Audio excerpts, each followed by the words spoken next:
Catus, Maximus here, just a little video about this PennCraft.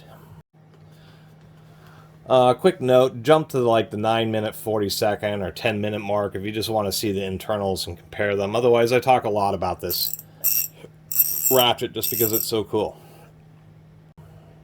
Not to be confused with PennCraft. PennCraft was JCPenney's premium line. This is a New Britain-built Ratchet, but it is a surprisingly rare quick-release version, and it actually uses a very interesting quick-release mechanism. These use what's known as the Kilness ratchet mechanism. And to put it simply, when it comes to round-head ratchets, out of all the ones that I've really dug through, there's either variations of the original SK design. The SK uses like a kind of a bat wing shaped pawl. When you do the reverse, it either rocks it one way or rocks it the other way. Some ratchets have two of them, and then there's variations, different thicknesses, number of teeth in the pawl. Just did an Armstrong where they use stacked sheet metal for the pawls. But all basic variations of the original SK. There's the SK Tough style, which is like a heart spring. Some use a J spring, but it's just a block of metal with a pawl.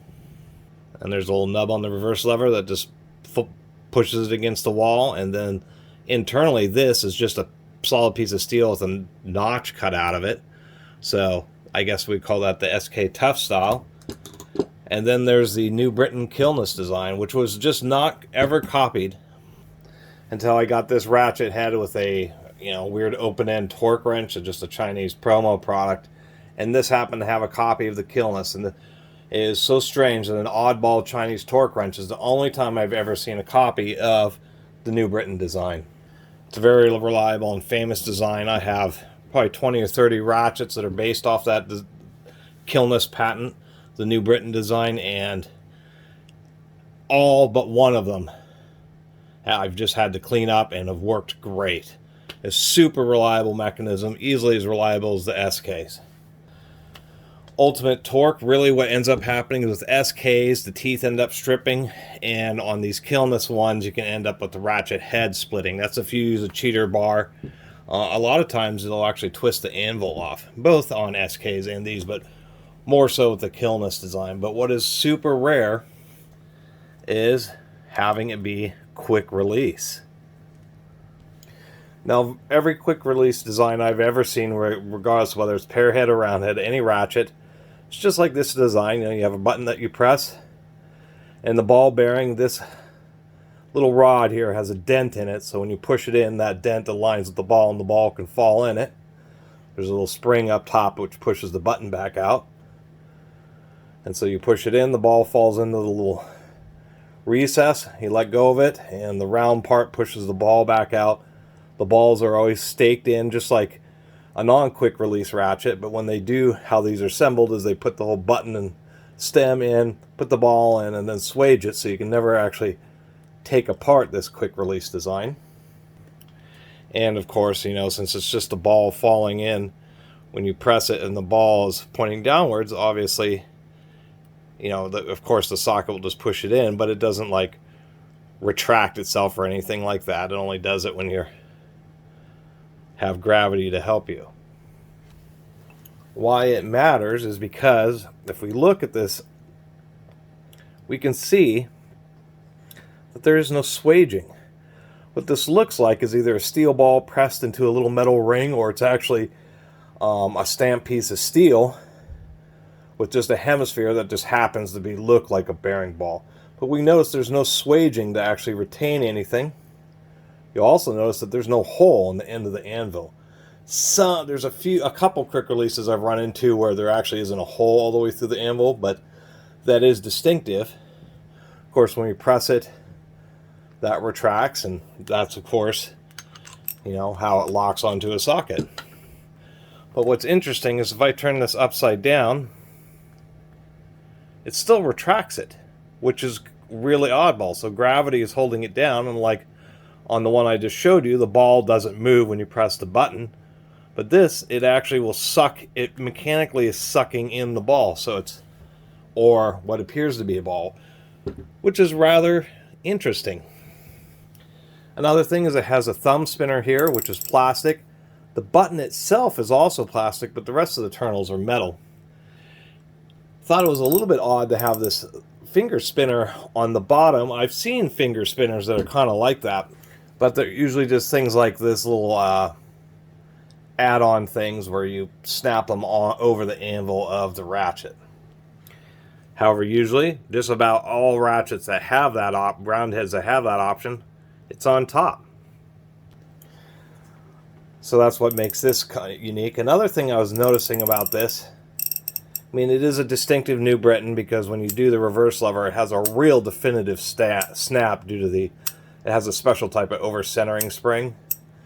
But when it's operating this, it has the lowest back drag of any round head ratchet I've ever run into, and actually one of the lowest back drags of any ratchet, period, next to like a Japanese Koken brand Z series, which have extremely low back drag, and of course gearless ratchets, which have virtually no back drag. But as far as a particular mechanical tooth anvil type ratchet, this thing is just unbelievable. It's just so little back drag. I can just barely scrape on that and get it to turn. There are a lot of tests online or even on YouTube I certainly appreciate, but one of the ways they test back drag is they try to, like, you know, put on a socket, which is okay, but it still puts sideways force, and it isn't quite the same as having a ratchet on a fastener and pulling it back. But this back drag is so light that even if you have a loose fastener, it would unscrew it. It's just absolutely unbelievable. But of course, as we can see, this is a 1-inch socket. It's about the limit. If you're using a socket larger than that, you can't access that. Plus, it's a little bit less convenient being on the bottom of the ratchet. But I think there's a whole reason for that, and that's because of the extremely light pawl spring in this, that they're using this as a method, this little ring, as a way of providing this a bit of extra protection from grit. Which makes this also unique, as we'll pull out this snap ring, which has like the world's tiniest holes. There we go. We'll pull off this snap ring, and if we pop off its spinner, we can see it's just like a standard snap ring ratchet under there. I've already lubricated this and I'm remaking the video. And I thought, well, that's pretty darn unique. So the first thing, switched to a Husky from a Gaylor because I hadn't replaced that twist ring with a snap ring. But this is a traditional New Britain Kilness design. And as far as number of brands, I think New Britain still takes the cake over Eastco and Western Forge, Apex Tools, Gear Wrench. New Britain made tools under, let's see here, New Britain, Husky, Mac Tools, Blackhawk, PennCraft, Mustang, Champion Plugmaster ratchets, Giller. I have one that just stamped USA on it. That's also a New Britain, but man, so many designs. So anyway, people who are familiar with the SKs, or for that matter, the Kilness, this is the big difference, is these have a huge pawl with a bunch of teeth, and it's kind of a semi-floating pawl, and there's just a big spring in the back of it. This is a big billet piece of steel, and these drill hole, there's a spring in the back, and then how it reverses is there's an over-centering spring, so when you, the reverse lever twists, and you can see what happens is the lower piece of metal that the pawl is connected to moves in the opposite direction. And then we have like a little E-clip here holding everything together. But it's not a commonly copied design because there's a bunch of machine work in this piece. There's those two pieces of sheet metal. There's two separate strings, one to push the pawl out, one that's the specially shaped over centering spring. You know, you got the ring holding it and the ratchet, another E-clip here. This is a bunch of different parts, and it's just not, doesn't behoove them to make copies of this design when it's just so much cheaper. But this is a very strong design because, of course, this big pawl with a bunch of teeth is engaging the outside wall of the ratchet, and it's just pressing against the billet steel piece that's the anvil. There is no pin that it's rocking on or anything like that. It really is a strong design. I'll include a thing in the beginning of the video to tell people to skip to the 10-minute mark if they don't want to hear all the blab. About one of the other things that was the big difference of the Kilness versus the SK is that they could have much finer teeth, and then they made up for the strength by once again having a pawl that just engages many more teeth. But this is what makes this really unique. Besides the quick release, they must have only had this for a few years until New Britain went out of business, because you just don't see the quick release ones. They are really rare. This is the only one I've ever seen. Maybe they're not as rare as I think, and there's just so many more of the traditional ones, and those are the ones that I've run into. But we pull this off, and we can see there isn't a notch cut out, and there's a couple of holes. There's a little plastic button, but that's like a button cap. It isn't the entire button, and then there's a little notch. We still have this plate, which is like the bottom plate, but we don't have a top plate in this situation. What you can see is the nub of the over-centering spring, and the top plate's what interacts with that, but on this one, it's the actual switch. That little nub sticks in that hole and flips it to one side. So if I don't want to lose that little cap, but if we put this on, and then, of course, twist it, we can see that the pawl switches over with that along with its bottom plate. You got to try to keep it quite centered. But here's the quick release mechanism. What's odd is there's the spring that pushes up on it. It's a little T-bar, and it's a flat piece of metal. So I don't know exactly how this whole design works, to tell you the truth. I don't know how they got it in there or how they assembled it. But what's also unique here is what you can see is another spring. And I suppose they could have used two springs, but they decided just to use one. So that spring right there is what actually pushes the pawl out. Or on the non-quick release design, since they don't have the hole through the middle, they have extra depth, so they can just drill it and put a bigger spring pushing right on the back of it.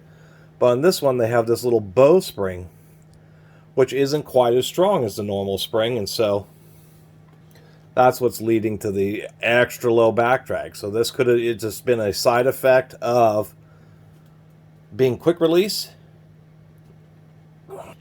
Because quite frankly, I think they could have put in a thicker and stronger spring. Or it was just a real late, just before they went out of production, modification to try to give them lower back drag to make them, you know, a more competitive tool. And so that's the big difference, is that this portion here is still the Kilness design, but it's been heavily modified in order to accommodate the quick release. But it's still very complicated when we have all this machine work here. We still have that plate. We have this spring here, the over-centering spring. We have the pawl spring. We have the quick release spring. So 3 springs in there. Still is an expensive design. So I'm just assuming that the reason they added this, one, was just to have a thumb spinner. It's a little disappointing that's plastic, but 2, I think just because how weak that spring is, this would be much more susceptible to debris, dirt and debris. And so in order to try to mitigate that, get this on properly, what they've done is they're just using this as extra protection. Since this design, I guess they could figure out a way to put an O-ring in, but it doesn't have it. But certainly not a cheap design for a ratchet to have that complication, the complicated machinery, 3 springs, and then 2 more snap rings. One to hold the anvil in place, and then one to hold the thumb spinner in place. I just thought, strange. So anyway, that's my long video, but I wanted to dedicate a longer video to this ratchet because it's just a super rare New Britain Kilness style in quick release, with the quick release feature, the thumb spinner feature, and just the unbelievable, I mean, I just can't describe how low the back drag is on this thing. I mean, it is just so darn low. I mean, you can just twist, you can just get a little bit of friction with your pinky, and I mean, it's just wow. I mean, this has to be competitive with the lowest back drag round head ratchet that is not a gearless, just straight up. You're gonna be hard pressed to find something that's like this. I mean, it's really beautiful, really smooth running.